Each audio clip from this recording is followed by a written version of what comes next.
നമ്മളൊരു ട്രിപ്പ് പോവാണ്. അപ്പം അതിന് മുന്നേ ആ ഒരു ദിവസം തന്നെയാണ് ഞാൻ ഈ വീഡിയോ ഷൂട്ട് ചെയ്യുന്നത്. അപ്പോൾ കുറച്ച് പ്രിപ്പറേഷനും കാര്യങ്ങളൊക്കെ ഉണ്ട്. അപ്പോൾ അതാണ് ഇന്നത്തെ വീഡിയോ. ആദ്യം തന്നെ രാവിലെ എഴുന്നേറ്റ് എവിടെയെങ്കിലും പോവോ അല്ലെങ്കിൽ എന്തെങ്കിലുമൊക്കെ ഫംഗ്ഷനൊക്കെ വരുവാണെങ്കിൽ മറ്റേ ഗസ്റ്റിനെ പോലെ വരുന്നൊരു സാധനമാണല്ലോ ഈ കുരു എന്ന് പറയുന്നത്. അത് എല്ലാവരെയും പോലെ എനിക്ക് വന്നിട്ടുണ്ടെന്ന്. അപ്പം പിന്നെ അത് കഴിഞ്ഞിട്ട് ഞാൻ അലോവേറ ജെല്ലെടുക്കാൻ പോവാണ്. കാരണം മുഖം ഒന്ന് ഷേവ് ചെയ്യണം. അപ്പോൾ ഞാൻ റേസറും അലോവേറ ജെല്ലും എടുക്കാനായിട്ട് പോവുകയാണ്. കാരണം ഒരു 2-3 ആഴ്ചയായി. ഞാൻ മുന്നത്തെ ഷോർട്സിലൊക്കെ ഞാൻ പറഞ്ഞിട്ടുണ്ടല്ലോ, ഞാൻ വീട്ടിൻ്റെ പുറത്തിറങ്ങിയിട്ട് കുറേ നാളാവുന്നു. അപ്പോൾ എനിക്ക് നല്ല വിഷമമുണ്ട് നിങ്ങളോട് പറയാൻ. അതുകൊണ്ട് എൻ്റെ ഐബ്രോസും താടിയും മുടിയും മീശയും എല്ലാം വളർന്നിട്ടുണ്ട്.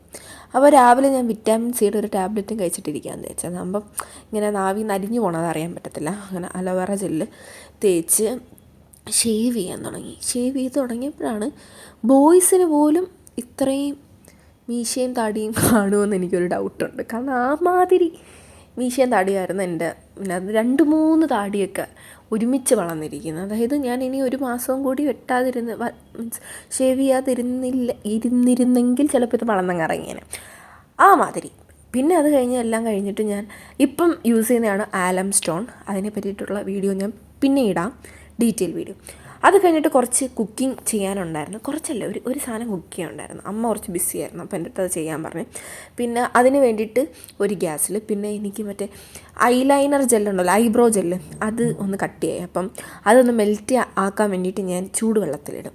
അപ്പോൾ അതും സൈഡിൽ ഞാൻ ചെയ്യുന്നുണ്ടായിരുന്നു. പിന്നെ എനിക്ക് കുറച്ച് സെറ്റും മുണ്ടും ഒക്കെ തേക്കാനുണ്ടായിരുന്നു, അതായത് പ്ലീറ്റ് എടുത്ത് വയ്ക്കാനുണ്ടായിരുന്നു. അപ്പോൾ ഞാനും അമ്മയും കൂടെ അത് ചെയ്യുവാണ്. പ്ലീറ്റ് എടുത്ത് തേച്ചങ്ങ് വെച്ച് കഴിഞ്ഞാൽ പിന്നെ നമുക്ക് ചെന്നിട്ട് അങ്ങ് കൊടുത്താൽ മതിയല്ലോ. അപ്പോഴത്തേക്ക് ഞാനും അമ്മയും അത് ചെയ്യുവാണ്. ഇത് ചില്ലറ പരിപാടിയല്ല.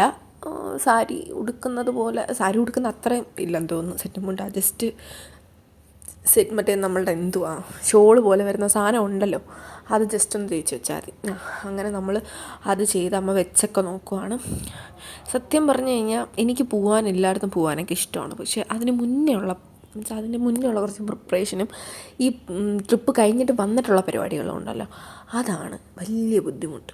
അങ്ങനെ ഞാൻ വിചാരിച്ച് അമ്മയ്ക്ക് വേറെ കുറേ പരിപാടികളൊക്കെ ചെയ്യാനുണ്ടായിരുന്നു. അപ്പോൾ ഞാൻ പറഞ്ഞു, അമ്മ പ്ലീറ്റ് എടുത്ത് തന്നാൽ മതി, ഞാൻ തേച്ച് തരാമെന്ന് പറഞ്ഞിട്ട് അമ്മ പ്ലീറ്റ് എടുത്തിട്ട് എല്ലായിടത്തും പിന്നൊക്കെ കുത്തി തന്നിട്ട് അമ്മ പോയി. അങ്ങനെ ഞാൻ എല്ലാവരെയും തേച്ച് മടക്കി വെച്ച് അതിന് ശേഷം ലഞ്ച് കഴിക്കാനുണ്ടായിരുന്നു. അപ്പം ചോറ്, പിന്നെ അച്ചാറ്, വേവാത്ത അവിയൽ, പിന്നെ മീൻകറി ഉണ്ടായിരുന്നു, കൊഞ്ചിൻ്റെ ഒരു റോസ്റ്റും ഉണ്ട്, ചോറും കൂട്ടി കഴിച്ച്. അതൊക്കെ കഴിഞ്ഞപ്പം പിന്നെ മറ്റേ കുളിക്കാനുള്ള പരിപാടികളിലേക്ക് കടക്കണം. ഞാൻ വിചാരിച്ചു എല്ലാം ഷൂട്ട് ചെയ്യാമെന്ന് വിചാരിച്ച്, അതായത് ഇറങ്ങി കാറിൽ ഇരിക്കുന്നിടം വരെ ഷൂട്ട് ചെയ്യാമെന്ന് വിചാരിച്ചിട്ടാണ് എല്ലാം ഞാൻ മൊത്തം എടുത്ത് അവസാനിപ്പിക്കണമെന്ന് പറഞ്ഞ് തുടങ്ങുന്ന വ്ളോഗുകളാണ്. പക്ഷേ ചില സാഹചര്യം കൊണ്ട് എനിക്ക് ഫുൾ എടുക്കാൻ പറ്റത്തില്ല, അതങ്ങനെ. പിന്നെ അതൊക്കെ കഴിഞ്ഞ് ഞാൻ വിചാരിച്ച് കുളിക്കാമെന്ന്. അപ്പോൾ അതിന് മുന്നേ എൻ്റെ സ്കിൻ കെയർ ഒക്കെ എടുത്തിട്ട് ഞാനൊന്ന് ജസ്റ്റ് മേക്കപ്പ് സാധനങ്ങളൊക്കെ എടുത്ത് ജസ്റ്റ് ഒന്ന് ടേബിളിൽ വെച്ച്, കാരണം പോകാൻ നേരം ജസ്റ്റ് അങ്ങ് ഒരുങ്ങിയിട്ട് എടുത്തുകൊണ്ട് അങ്ങ് പോയാൽ മതിയല്ലോ.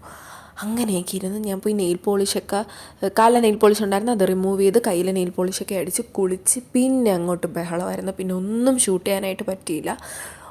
എന്താ അവിടെ സംഭവിച്ചതെന്ന് എനിക്കിപ്പോഴും മനസ്സിലാവുന്നില്ല. നമ്മൾ 2 മണിക്ക് ഇറങ്ങാമെന്നാണ് പ്ലാൻ ചെയ്തത് ഉച്ചയ്ക്ക്, പക്ഷേ 2:30 ഇറങ്ങി. അപ്പം കാരണം നമുക്ക് പെണ്ണുങ്ങളുടേതായിട്ടുള്ള കാര്യങ്ങളൊക്കെ ചെയ്ത് തീർക്കാനായിട്ട് ഉണ്ട്. ഫേസ് പാക്ക് ഇടണം, നെയിൽ പോളിഷ് ഇടണം, ഇതിനെല്ലാം ഞാൻ സമയം കണ്ടെത്തി. അച്ഛൻ്റെ നിന്ന് നല്ല ചീത്തയും കേട്ട്. അപ്പം അത്രയേ ഉള്ളൂ. നമ്മൾ എങ്ങോട്ടൊക്കെയാണ് പോയത് എന്ന് കാണണമെങ്കിൽ നിങ്ങൾ എൻ്റെ ചാനൽ സബ്സ്ക്രൈബ് ചെയ്യണം. ഞാൻ ഉടനെ തന്നെ വീഡിയോസ് ഇടുന്നുണ്ട്. പിന്നെ എൻ്റെ ഇൻസ്റ്റാഗ്രാമിൻ്റെ ലിങ്ക് ഞാൻ ഡിസ്ക്രിപ്ഷൻ ബോക്സിൽ കൊടുത്തിട്ടുണ്ട്, അതും കൂടി ഒന്ന് ഫോളോ ചെയ്യണം. അപ്പോൾ അതുള്ളൂ. ശരി, ബൈ.